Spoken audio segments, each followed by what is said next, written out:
법대로입니다. 법대로. 기사 같이 보시죠. 야, 한동훈 고발해. 이재명 맞고발. 네거티브 공방입니다. 네. 앞에서는 이런 거 아니야? 저런 거 아니야? 공통점이 뭐야? 뭐 이렇게 얘기를 오갔죠. 근데 이게 귀엽다는 얘기가 나오는 이유가 고소고발전이 벌어지고 있다라는 겁니다. 네. 먼저 야당 일단 먼저 한동훈 위원장을 고발을 했습니다. 왜 고발을 했는지 직접 들어보시죠. 선거를 앞두고 지금 횡행하고 있는 허위 사실이라든가 명예훼손에 해당되는 발언들은 반드시 중단되어야 합니다. 한동훈 위원장의 가벼운 입이 선을 넘어도 한참 넘은 것 같습니다. 단순한 외부 사실만으로 당사자와 그리고 민주당을 명예훼손 모욕하는 것은 더 이상 허용될 수 없습니다.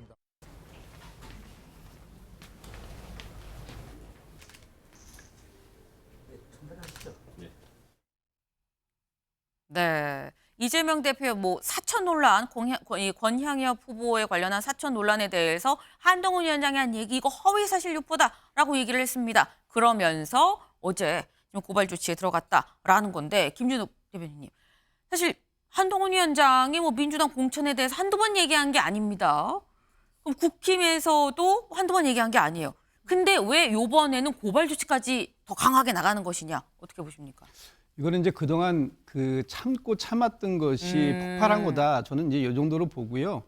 그동안 한동훈 위원장이 사실 민주당의 공천 과정에 대해서 정말 많은 말씀을 쏟아놓으셨어요. 그 말씀 중에 일부 맞는 것도 있지만 많은 말씀이 조롱에 가까운 것도 있었고 또 과장된 부분도 있었습니다. 네. 그런 부분들에 대해서 이번에는 정확하게 한번 짚고 넘어가겠다 이런 의지가 있는 것으로 보여지고요. 특히 이번에 권향엽 비서관의 전 비서관의 공천 과정을 놓고 한동훈 위원장께서 이 김혜경 여사의 비서가 공천받았다 이런 식으로 얘기를 하셨거든요. 네. 이 부분은 사실관계를 좀 정확하게 바로잡아야 되겠고 그 부분이 지금 단순하게 비서냐 아니냐의 논란을 넘어서 네. 민주당 공천 전반에 대한 과도한 평가에 대한 것이고 그것이 일부 후보에 대한 명예훼손도 포함되고 있다. 이런 부분들을 그 법률적으로도 지적을 해야 되겠다라는 게 감안된 그런 판단이 아닌가 싶습니다. 네. 사실 그동안 왜 이번에만 강하게 나오느냐가 아니라 쌓여서 이제 폭발을 하는 단계에 이르는 거 아니겠느냐. 더 이상 못 참겠다. 이제 고소고발하겠다라고 지금 나왔다라는 말씀이신 건데 지금 이 민주당에서 이게 사실이 아니다라고 얘기를 하는 부분 왜 사실이 아니냐. 어제 서영교 최고위원이 얘기를 했습니다. 직접 들어보시죠.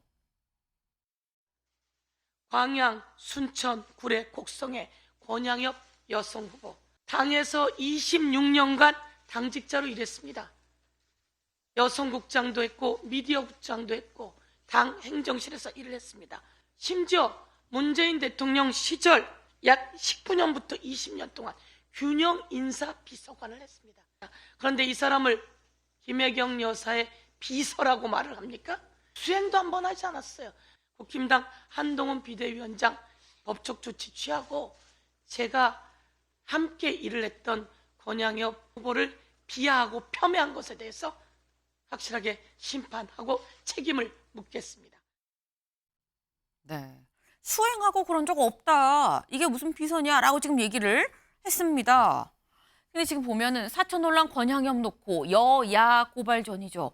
민주당에서 고발 조치를 했습니다. 근데 여당도 고발을 했습니다. 뭘로 했느냐?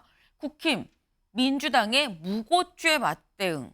무고죄가 뭐냐? 이게 사실이 아닌 내용을 상대방을 처벌을 받게 하려고 그 혐의로 이 고발을 하는 게 무고죄라고 얘기를 하죠.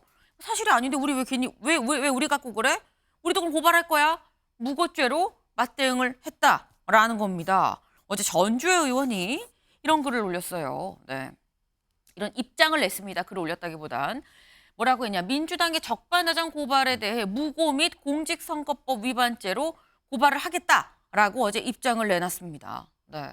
아니 김혜경 씨 일정을 동행해서 사진도 찍고 이걸 SNS에 글을 올리는 거 이거 비서가 아니면 누가 하는 거냐. 이런 거 했다는 것 자체가 비서 아니냐라고 지금 얘기를 한 거예요. 이게 대체 무슨 얘기냐? 다음 기사 보겠습니다. 네, 이겁니다. 권향엽, 김혜경 수행비서 아니다. 배우자 부실장 때 수행한 사진을 올렸다라는 겁니다. 네, 지금 권향엽 후보의 SNS를 이렇게 캡처한 모습을 보여주는데 제가 좀 크게 좀 봤습니다. 글씨가 잘 안 보여요. 그래서 좀 크게 갖고 와봤는데 이거였습니다.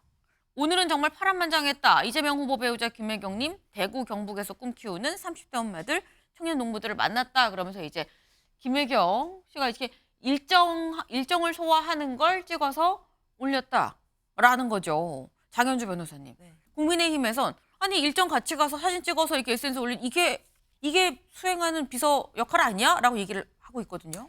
저 권향엽 후보 같은 경우에는 이제 지난 대선 때 배우자 부실장으로 일을 했습니다. 네. 그런데 이제 처음 보도됐던 보도라든지 그리고 국민의힘에서 이 부분, 그 처음에 공천이 되었을 때 비판을 했던 포인트 자체가 김혜경 여사의 어떤 비서, 그러니까 개인적으로 알고 지내는 비서였기 때문에 뭔가 개인적인 관계에서 사천이나 특혜를 받은 것이 아니었느냐라는 그런 취지의 비난들이 굉장히 많았었거든요. 네. 결국에는 전략공천이나 뭐 이런 부분이 될 만한 사람이 아니었는데 마치 김혜경 여사의 어떤 그런 배우자 부실장이었고 뭐 비서였고 이런 관계로 사천을 받고 특혜를 받은 것이 아니냐라는 것이 논란의 핵심이었던 것으로 저는 기억을 합니다. 네. 그렇기 때문에 그러나 당에서는 그런 것이 전혀 아니었고 오히려 권한영 그 후보 같은 경우에는 그 살아온 이력들을 본다라고 한다면 당에서 26년간 당직자를 했고 여성국장도 했던 분이거든요. 그리고 이제 문재인 청와대에서도 비서관도 지냈고 이런 또 이력들이 있는 분이시기 때문에 단순히 김혜경 여사의 어떤 그 부실장을 했다는 것만으로 공천이 됐다라고 볼 만한 상황은 전혀 아닙니다. 개인적인 영향도 있는 분이었기 때문에 공천이 되었는데 그런 과정들이 다 무시되고 한 부분만 부각이 돼서 마치 사천인 것처럼 또는 굉장한 특혜가 있었던 것처럼 또 그렇게 왜곡되는 부분들이 있었기 때문에 그 부분을 문제 삼는 것이 본질적인 것이고 지금 국민의힘에서 이야기하는 부분들은 사실 뭐 수행을 했느냐 안 했느냐 뭐 사진을 찍었느냐 안 했느냐 이런 부분은 저는 본질적인 부분은 아니라고 생각합니다. 네. 지금 말씀이 그거였어요. 그러니까 뭐 수행을 했고 안 했고 비서가 아니고가 본질이 아니다. 본질은 이 무슨 사적 인연으로 따로 감이 안 되는 사람을 공천을 줬느냐 안 줬느냐. 지금 그게 본질 아니냐. 근데 그게 아니다. 감이 될 만한 사람인 거고 뭐 수행하고 아니고가 문제는 아닌 거 아니냐라는 말씀을 또 하셨습니다. 지금 이 문제를 가지고 지금 여야가 고소 고발을 지금 고소하고요. 맞고소하고요. 지금 이렇게 지금 가고 있는 겁니다. 이것만 고소 고발에 들어간 것이냐 또 있습니다. 다음 기사 볼까요? 네. 이재명 정우택 단수 추천 공격했다 역풍. 네. 이것도 무슨 얘기냐? 이재명 대표의 이 발언을 두고 또 고소 고발로 이어졌습니다. 이재명 대표 얘기 들어보고 오시죠. 정우택 후보 단수 추천 받으셨던데 CCTV 영상에 돈 봉투 주고받는 장면이 그대로 찍혔지 않습니까?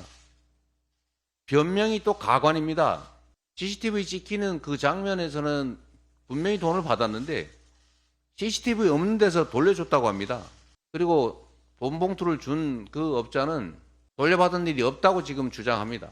우리 민주당의 시스템에 따르면 심사 대상조차도 되지 못할 이 돈 봉투 후보를 뻔뻔하게 단수 추천하는 것이 바로 우리 국민의힘의 공천입니다. 네. 정우택 후보 돈봉투 비리 있는데 뻔뻔하게 단수 추천을 했느냐라고 얘기를 했습니다. 근데 여기에 대해서 정우택 의원이 나 이재명 대표 고소합니다. 고소했습니다죠. 고소했습니다라고 알려왔어요. 이재명 대표의 단수 공천 발언 관련해서 공직선거법상 허위사실 공표 혐의다. 왜? 나는 경선을 했다. 경선하고 공천 받았는데 왜 단수를 받았다고 얘기를 하니 이거 허위사실 공표 아니겠느냐라고 얘기를 했습니다.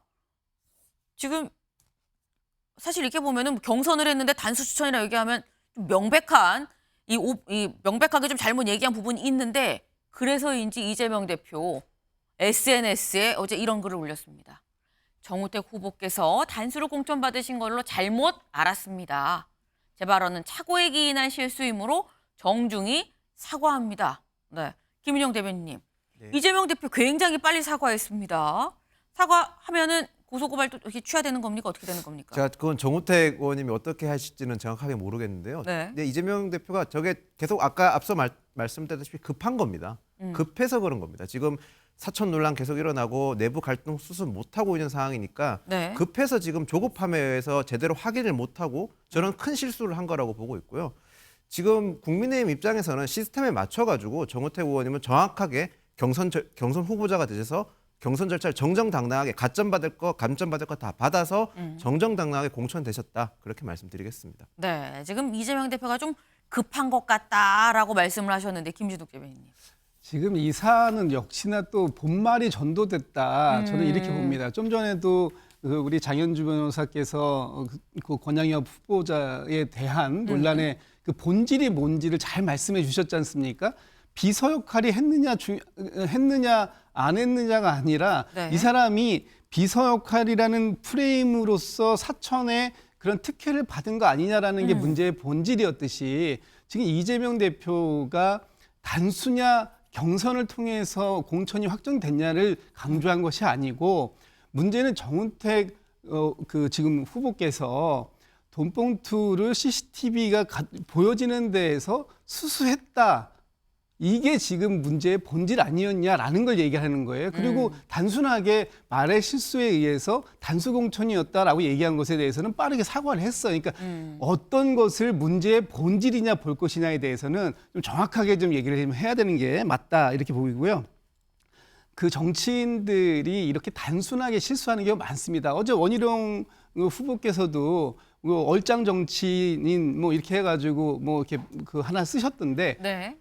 근데 그거는 또 안기령 전 안기령 후보를 빗대서 말씀하신 것 같아요.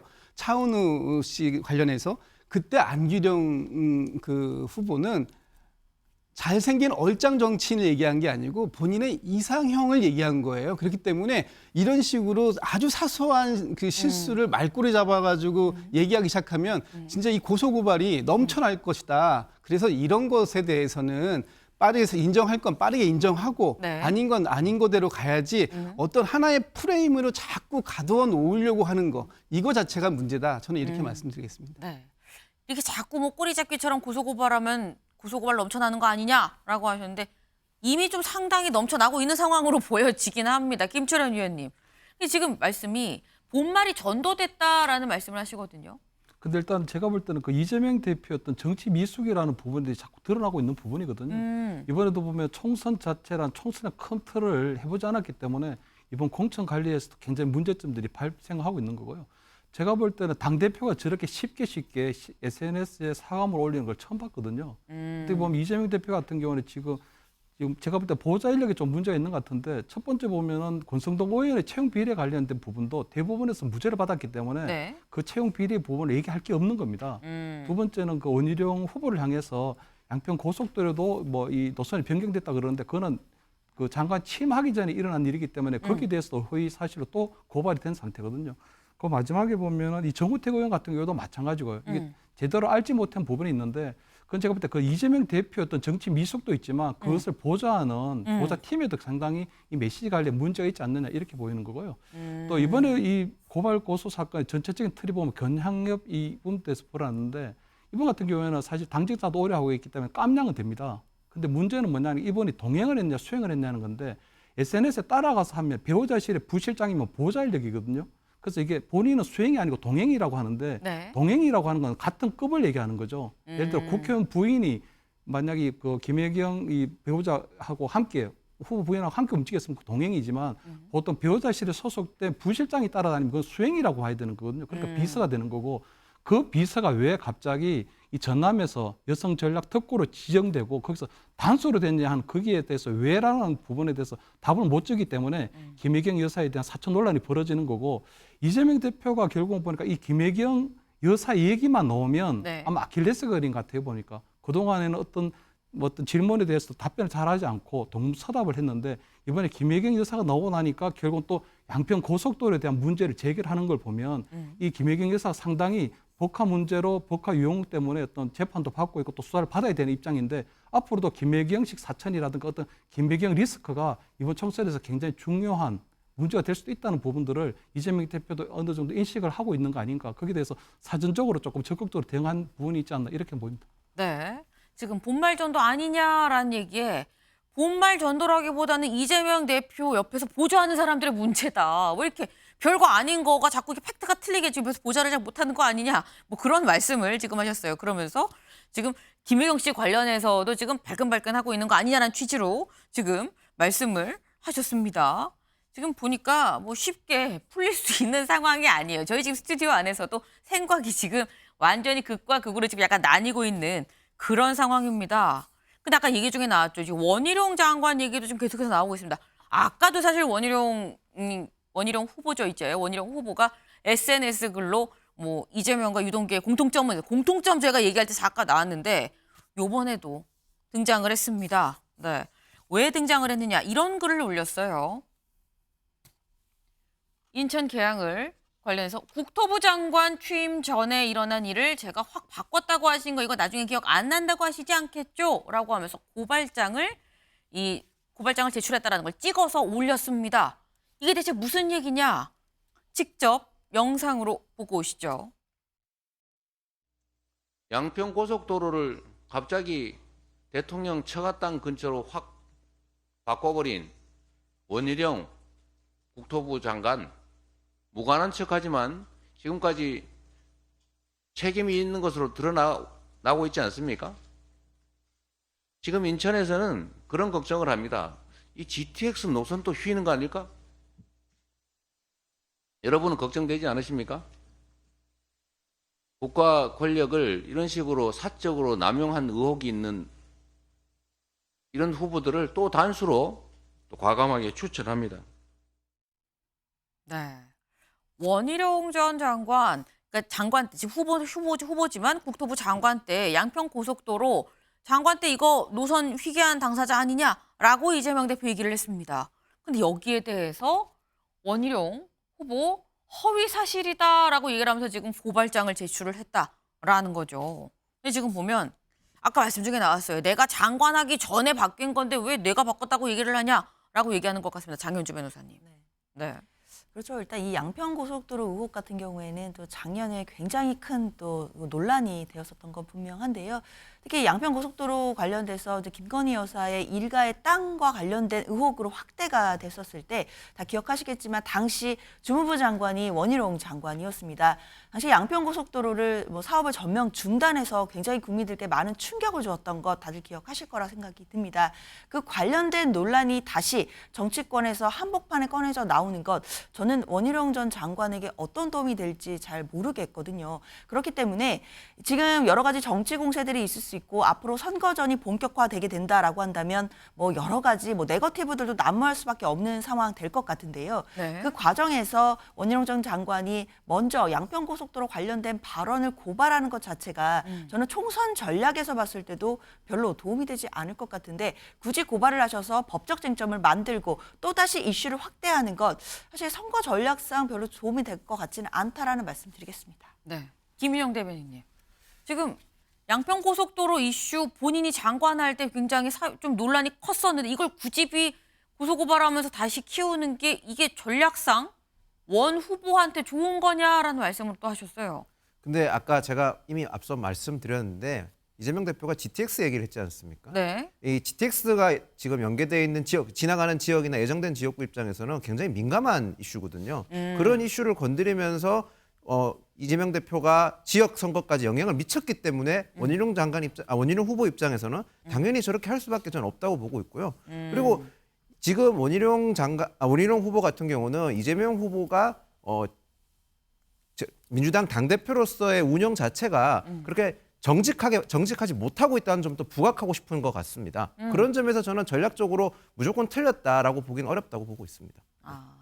본인의 지역구 관련해서 지역구 민심에 영향을 미칠 수 있는 이 GTX 노선 휘는 거 아니야라는 얘기를 했기 때문에 이걸 또 가만히 있다는 게 가만히 있을 수 없는 부분 아니겠느냐라고 지금 말씀을 또 하셨어요.